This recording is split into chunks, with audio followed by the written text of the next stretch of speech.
Assalamualaikum warahmatullahi wabarakatuh. Selamat pagi anak-anak. Gimana kabarnya hari ini? Semoga baik ya. Hari ini kita akan masuk pada materi larutan elektrolit dan larutan non-elektrolit. Dimana kemarin kan kita sudah membahas tentang larutan. Nah, sedikit ibu mengulas karena berhubungan dengan materi kita pada hari ini. Definisi dari larutan itu yang kemarin adalah, siapa yang tahu? Nah, definisi dari larutan itu adalah campuran yang bersifat homogen yang terdiri dari zat pelarut dan zat terlarut. Nah, larutan itu dibagi lagi menjadi dua berdasarkan daya hantar listriknya, yaitu larutan elektrolit dan larutan non-elektrolit. Di mana larutan elektrolit itu larutan yang dapat menghantarkan listrik. Sedangkan larutan non-elektrolit itu kebalikan dari larutan elektrolit tadi. Kalau larutan elektrolit dapat menghantarkan listrik, berarti larutan non-elektrolit larutan yang tidak dapat menghantarkan listrik. Nah, larutan elektrolit itu memiliki derajat ionisasi atau alfanya 1. Sedangkan larutan non-elektrolit itu memiliki derajat ionisasi sama dengan 0. Kenapa larutan elektrolit dapat menghantarkan listrik sedangkan larutan non-elektrolit tidak dapat menghantarkan listrik? Ada yang tahu? Ya, karena larutan elektrolit itu terionisasi menjadi ion-ion yang bergerak bebas. Sedangkan larutan non-elektrolit itu tidak terionisasi. Nah, larutan elektrolit itu terdiri dari elektrolit kuat dan elektrolit lemah. Elektrolit kuat itu adalah larutan elektrolit yang terionisasi sempurna, yang memiliki derajat ionisasi atau alfanya itu sama dengan 1 dan memiliki reaksi irreversibel atau reaksi satu arah.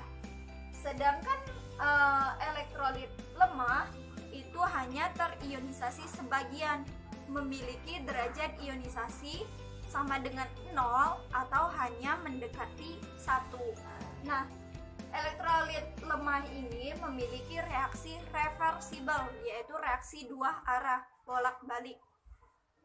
Pada saat diuji dengan alat penguji elektrolit pada larutan elektrolit kuat, itu biasanya ditandai dengan yang pertama, nyala lampu terang.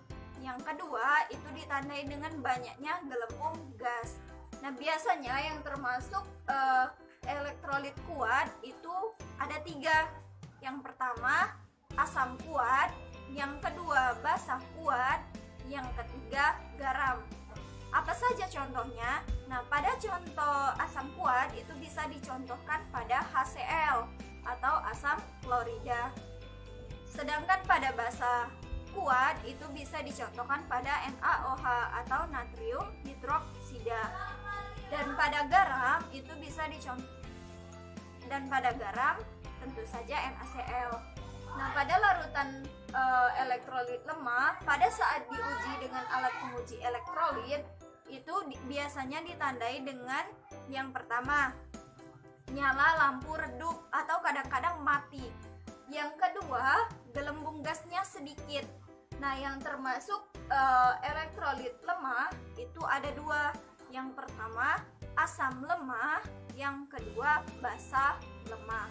Nah, asam lemah ini bisa dicontohkan dengan asam cuka CH3COOH. Nah, sedangkan pada basa lemah itu bisa dicontohkan pada FeOH 3 kali. Selanjutnya pada larutan non-elektrolit. Nah, larutan non-elektrolit kan kebalikan dari larutan elektrolit tadi. Kalau larutan elektrolit dapat menghantarkan listrik, kalau larutan non-elektrolit tidak dapat menghantarkan listrik. Nah, pada saat diuji dengan alat penguji elektrolit, biasanya ditandai dengan yang pertama, tidak nyalanya lampu. Yang kedua, tidak adanya gelembung gas.